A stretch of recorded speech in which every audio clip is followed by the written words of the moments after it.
द्वार से उकता गया है देहरी का मन। अब बहुत नाराज है कलाई से कंगन। अब बहुत नाराज है कलाई से कंगन। द्वार से उकता गया है देहरी का द्वार से। क्या बना दिया है रिश्तों को, सिवाय पीड़ा के क्या रह गए ये रिश्ते। लग्न संस्था टूट रही है। समझदारी और सहनशीलता का अभाव दाम्पत्यों को समाप्त कर रहा है।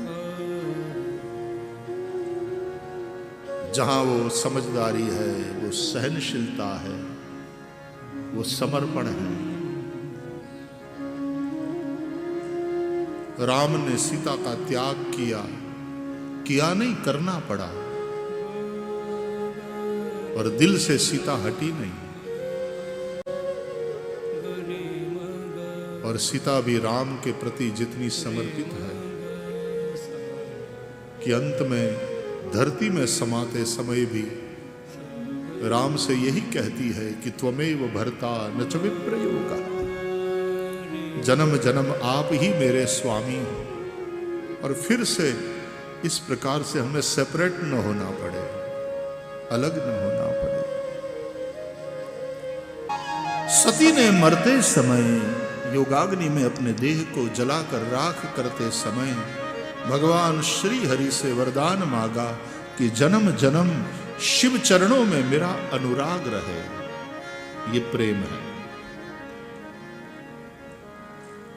न सती को शिव से कोई शिकायत है, न सीता को राम से कोई शिकायत। लेकिन ये अंडरस्टैंडिंग अंदर की पति पत्नी की, ये सेपरेशन, ये वियोग, ये पीड़ा, ये सहनशीलता, ये तब बन जाता है तब कि जब वो प्रेम जिंदा हो।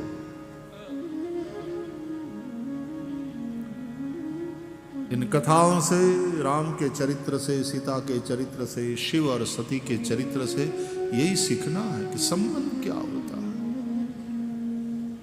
आज हर संबंधों को लोग सिक्कों से तौलने लगे। हर चीज में अपना फायदा। फिर तुम रह जाओगे, तुम्हारे पैसे रह जाएंगे तुम्हारे पास, जीवन में सुकून नहीं होगा।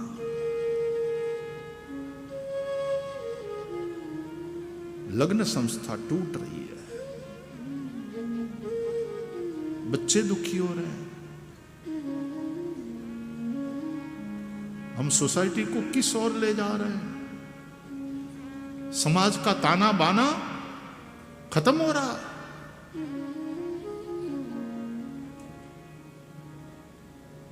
शादी की बात भी चलती है तो लड़की पूछे तुम्हारे घर में कितना गार्बेज है।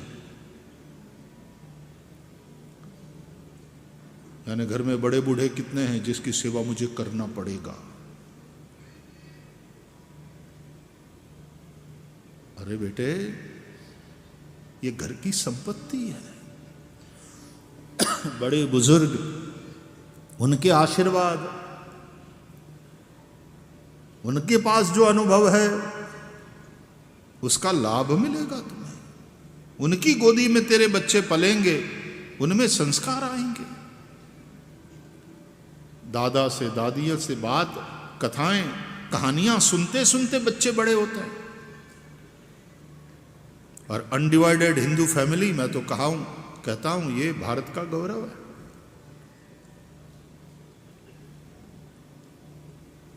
इकट्ठा करके तो भोगते हो, खाते हो, इकट्ठा रहकर दिखाओ। इकट्ठा करके तो दिखाया, इकट्ठे रहकर दिखाओ, ये जीवन है। फिर वही धन के ढेर के नीचे दबकर मर जाते हैं लोग, और कुछ नहीं। तो प्रेम दिए की लौ है, वासना धुआं, घुटन, जलन, अंधापा एक, दिखता कुछ नहीं धुएं में।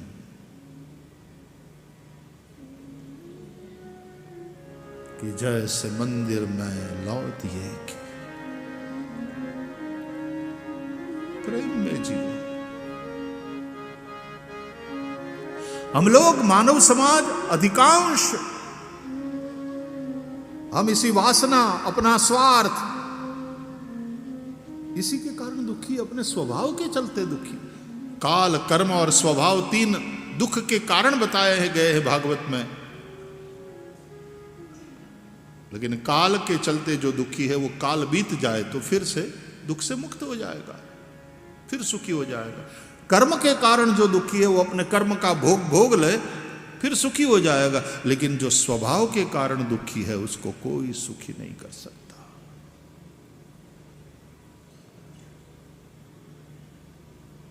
तो व्यासपीठ अपनी पीड़ा, थोड़ा अपना आक्रोश, थोड़ा अपना क्रोध भी इसलिए प्रकट करती है कि इतना अद्भुत जीवन परमात्मा ने दिया है, क्यों नरक बना रहे हो उसको?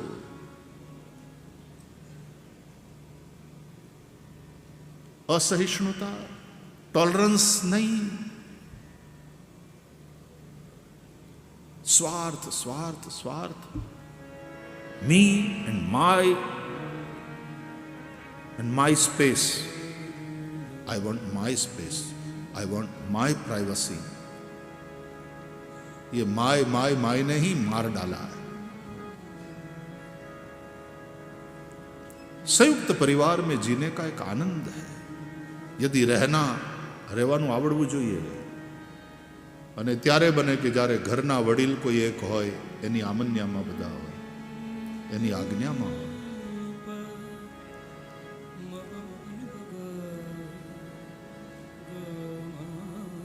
तब ये कथा मार्गदर्शन करती है।